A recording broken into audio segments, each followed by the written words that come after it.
Hello, it's 9 p.m. in Djibouti. It's time to English New Edition for tonight headlines. So we have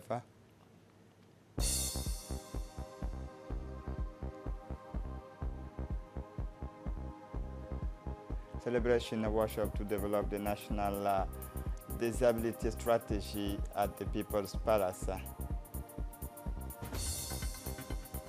For the international scene, countries must agree on higher climate ambitions. Welcome to our newsroom. Messages of condolence from the President of the Republic to the guardian of the two holy places. The President of the Republic, His Excellency Ismail Omar Guelleh, sent messages of condolence today, Monday, to the King of the Kingdom of Saudi Arabia and the custodians of the two holy places, His Majesty Salman bin Abdul Aziz Al Saud, following the death today of his brother Prince Mut'ab bin Abdulaziz Al Saud, former ministers and current member of the Royal Allegiance Body. In his message, the President of the Republic expressed his sadness and deep emotions and his solidarity and compassion to the Saudi King, the people, and the government of Djibouti join me in expressing their sympathy to the entire Saudi sister nations in the difficult ordeal of the death of the prominent member of the Saudi ruling family, wrote the Djibouti head of state, with the death of Prince Mut'ab, the Saudi brother kingdoms and the Arab region lost an experienced and wise leader. He continued before imploring Almighty God to welcome the deceased into his eternal paradise. The late Prince Mut'ab bin Abdul Aziz Al Saud, 88, has held several ministerial portfolios during his professional career. Today, he gave his last breath when he belonged to the Royal Allegiance Party, the committee responsible for appointing the member of the successions to the Saudi throne. Inna lillahi wa inna ilayhi raji'un.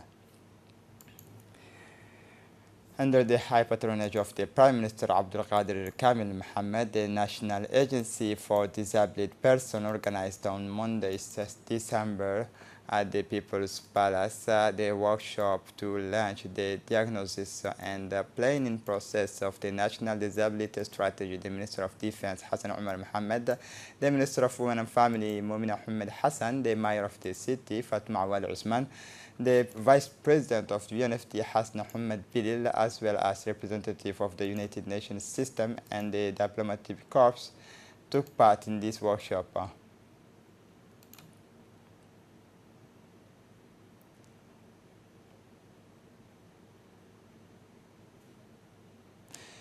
The director of the National Agency for Special Needs, Duale Saeed Mohammed, addressed in his speech the national strategy, the main objectives of which is to improve the situations of the person with disabilities.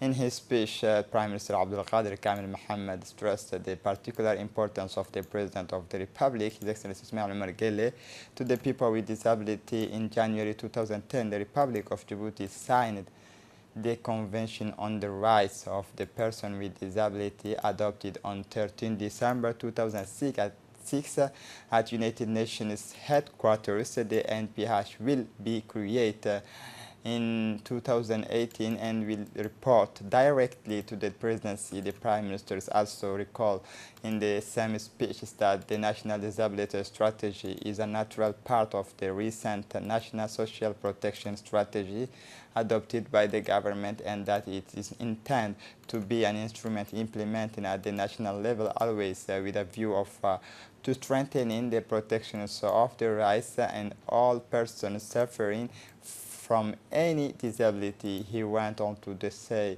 that an accountability framework with the indicators common to all departments working across the board to achieve sustainable progress and transformation is in the care of disability in all its diversity, and adding that this strategy will serve as a basis for strengthening our links with people with disabilities and ensuring that they are valued and respected in their dignity and their rights and point of views. The President of the Parliament, Mohammed Ali Ahmed, held a meeting with the all parliamentarians on Mondays to assess the effectiveness of the emergency committee's plan, which found heavy rains in the country. The meeting aims to address the latest development in the national arena, to highlight the difficulties faced by all actors involved in the management of this national disaster. These include the government, civil society, all supporters and local partners. The President of the National Assembly, Mohammed Ali Ahmed, stressed the need for the participation of the nation's representatives to supervise and manage these disasters. He also called for the meeting to allow IFO and to do what it requires. A monitoring and evaluations committee was formed, chaired by the first vice president of the National Assembly. Since the launch of the emergency plan for the Quartz Committee, the Minister of Equipment Transport, Musa Mohammed Ahmed, has taken the necessary instructions to transmit instruction to the Coast Guard Command, led by Colonel Wais Omar Boghorre, commanders of the Egyptian Coast Guard, in order to activate the emergency relief plan and support the citizens affected by the floods caused by heavy rains in the countries recently. In this context, the Minister of Transport and Equipment, Musa Mohammed Ahmed, visits some of the arena affected by these rains and to supervise the rehabilitation and cleaning operations carried out by the Coast Guard in these neighborhoods. These neighborhoods including the neighborhoods of Al-Hiba, Mecca and Wadajir, in addition to public places. A meeting on accelerating intra-African trade and the role of the National Chamber of Commerce was held this morning at Campus Keep Hotel. The meeting, organized in close collaboration with the Economic Commissioners for Africa, focused on accelerating the implementation of the Africa Free Trade Agreement. The aim of this meeting is to conduct exchanges and highlight the importance of understanding and the possibilities offered by the free trade agreement for the continent for the benefit of local and foreign investors. The meeting was attended by various heads of the Chamber of Commerce of the region, namely Ethiopia, South Sudan, Somalia, Djibouti, and the host countries. The meeting witnessed a series of speeches on all which focus on the importance of promoting free trade between the countries of the continent of Africa and the possibility of each country and your country to product exchange between the two communities on ways to implement the plan of achieving the continental goal. United Nations representative Barbara Manzi expressed her deep sadness for the victims. Listen to this report. Without good trade, without good industry, without good Chamber of Commerces, it's very difficult to advance in the development agenda. The partnership of the private sector is not only related to corporate social responsibility. You're actors of development in every single way you do. You do good business, it's good for development, it's good for inclusion. And the continental free trade area and the integration of all the work of the chambers of commerce in the small horn, it is a major building block to what we try to do. It will be a great opportunity for all of us here to exchange views and ideas, and I would like to endorse and express my full appreciation for the statement made by Madam Manzi here. We have to have that partnership because we are supporting governments in the member states here in the development of the continental free trade area and other policies, regulations, frameworks, not as an end in themselves, but as means to encourage, support the development of business, the development of commerce, the development of cross-border trade in Africa. We have long realized that the small and fragmented markets that we inherited from colonialism will not take us anywhere until we integrate other continent, until we break down those artificial borders that have been left behind the colonial past. I want to believe that today's event is indeed maybe a small step, but with immense promises for this continent. It takes place just a few months after the adoption, and now the amazing amount of support with a huge number of signing countries and of the CFTA. And I'm convinced that with your presence here, you will be initiating an era of growth,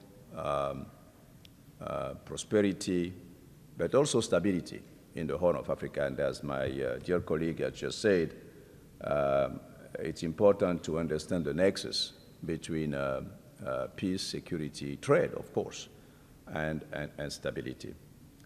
And the founding father of this continent have been looking for a long time to bring this continent together across the political and economic fields. But you know so well the history, and so far it's been quite a frustration to see that intra-trade, intra-trade between African countries has been very, very low, and the consequence of that is, of course, the huge trade deficit. Our expert will be addressing this quite more deeply over the course of this program. For his part, the president of the Chamber of Commerce, Yusuf Musa Dawale, confirmed in his speech that the free trade agreement for the continental Africa is an initiative aimed at eliminating tariffs between African countries, complementing efforts to reduce non-tariff restrictions to promote the free movement of people and the establishment of a single African aviation market. In the framework of the evaluations of training carried out in various military training centers in the capital Djibouti and the interior of the Chief of the General Staff of the Armed Forces, General Zakaria Sheikh Ibrahim, went to the President Hassan Gouled military schools located in Hol and Ali Sabih region to get acquaintance with the situation. The military schools Hassan Gouled is organizing training for the officers of the Djiboutian Armed Forces. The school currently hosts 4 training courses for the National Armed Forces, including 3 launched 300 young men and women. The team is accompanied by the Chief of the Defense, General Tahiru Ali Mohammed, the Chief of the Defense Staff, Colonel Mohammed Ilmi Habani, Colonel Wahid Musa, as well as the officers of the National Armed Forces. Upon his arrival, General Zakaria Sheikh Ibrahim and his accompanying delegations were received by Lieutenant Colonel Mohammed Jama'a, commanders of the military schools. During this visit, a meeting was held during the General Colonel Mohammed Jama' Qayada present a briefings on the different stages of the training course and instructions received by the trainees during their participation in the course.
The Minister of Health, in collaboration with the World Health Organization, who today organized a ceremony dedicated to launching a workshop on the development of the national strategy to fight malaria within the framework of the strategy 2020 and 2024 at Kempinski Palace Hotel. The launching ceremony took place in the presence of the Secretary General of the Ministry of Health, Dr. Saleh Benoit Turab, who representative in Djibouti, Ahmed Zutan, Director of Priority Disease, Munira Ali, and the Director of the National Institute of Public Health.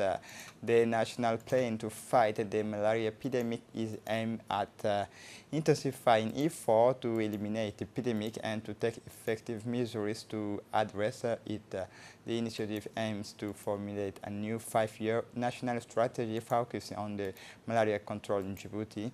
This reference strategy will enable the Ministries of Health to guide its prevention and treatment strategy against malaria for 2020-2024. This course is a part of the government's effort represented by the Ministries of Health to completely eradicate the malaria epidemic throughout the country. In an intervention, the Secretary General of the Ministry of Health, Dr. Saleh Benoit Turab, started by thanking the participants in launching a workshop on the development of the national strategy to fight malaria 2020-2024. The workshop, which aims to fight malaria across the countries, will discuss ways and means to fight malaria, pointing out that the issue of fighting malaria is one of the priorities of the Ministry of Health.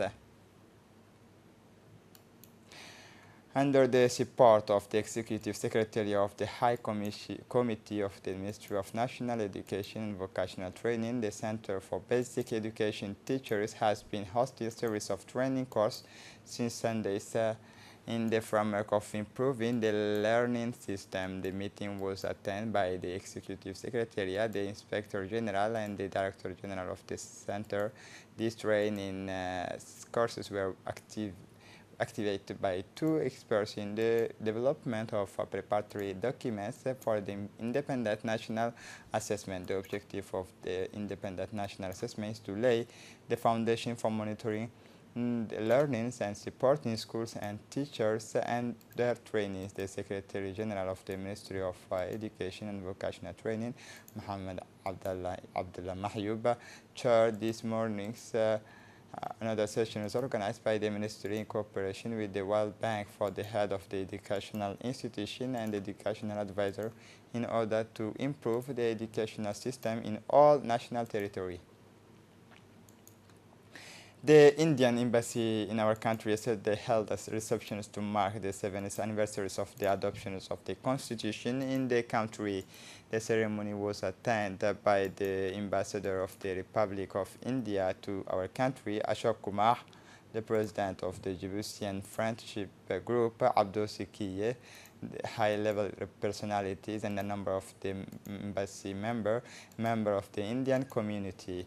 During the ceremony, the member of the Indian community present musical piece of Indian heritage in a series of speeches. The participant pointed the friendly relation between Djibouti and India, which are rooted in history and based on mutual understanding. This respect pointed out that Djibouti has always been an important partner of India. In his speech, the Indian ambassador in Djibouti, Ashok Kumar, pointed out that the Constitution is listen to the report. The people of India, having solemnly resolved to constitute India into a sovereign, socialist, secular, democratic republic, and to secure to all its citizens justice, social, economic, and political, liberty of thought, expression, belief, faith, and worship, equality of status and of opportunity, and to promote among them all fraternity, assuring the dignity of the individual and the unity and integrity of the nation. In our Constituent Assembly, this 26th day of November 1949, do hereby adopt, enact, and give to ourselves this Constitution. So preamble was I think it is the soul of the Constitution of India. So I start here. I'm glad to welcome you all to celebrate the Constitution Day of India. This celebration, as you know, was due on 26 November. However, it was postponed due to the unprecedented rains recently unleashed in Djibouti. We extend our sympathy and support to the people of Djibouti and the government of Djibouti to come out successfully from this natural calamity. In the context of fighting against drug in all its forms and illegal operation, the unit of the National Gendarmerie in the 6 and 7 neighborhoods of the region arrested illegal products and medicines for sale in these two districts. 3 kilograms of cannabis were packaged and for sale. Those involved in the case have been arrested, and those involved will be brought to justice for illegal action.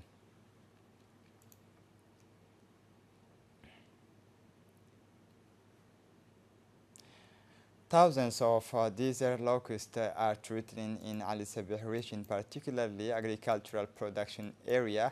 In the region's locusts have been caused significant damage to agriculture in Asamo.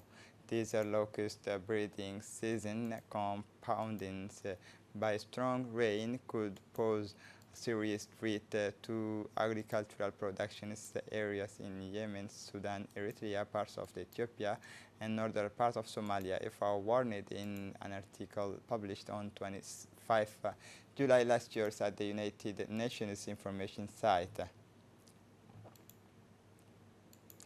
As for the international scene, the climate summit in Madrid, Spain, kicked off on Mondays to discuss ways to protect the planet from climate change. Listen to Dini Musa. Climate Summit in Madrid, Spain kicked off on Monday to discuss ways to protect the planet from climate change and coordinate international efforts and communities. Representatives of 99 countries, including 50 heads of state and prime ministers, heads of EO institutions, and senior representatives of international institutions, such as the Organization for Economic Cooperation and Development and the World Bank, will participate in the Madrid Summit in order to discuss different perspectives, ways, and mechanisms to address the challenge of climate change. The conference aims to address the urgent need to address climate change and to formulate the last remaining rules on how to implement the Paris Climate Agreement of 2005, in which each country has pledged to reduce greenhouse gases, setting its own targets and timetables. Parliament accepted on Sundays the resignations of Adel Abdel Mahdi's government, while the violence killed another person in Baghdad. More detail in this video. The Iraqi parliament on Sunday approved the resignation of Adel Abdul Mahdi's government, nearly 2 months after a wave of protests that killed more than 420 people. Parliament accepted on Sunday the resignation of Adel Abdul Mahdi's government while the violence killed another person in Baghdad. Demonstrations in the country have left more than 420 people dead and nearly 20,000 injured. The protests, which grew out of frustration with corruption, unemployment, and the desire to renew the political class, has even spread to the Sunni regions of the country. This is it for the news. Thanks for watching us.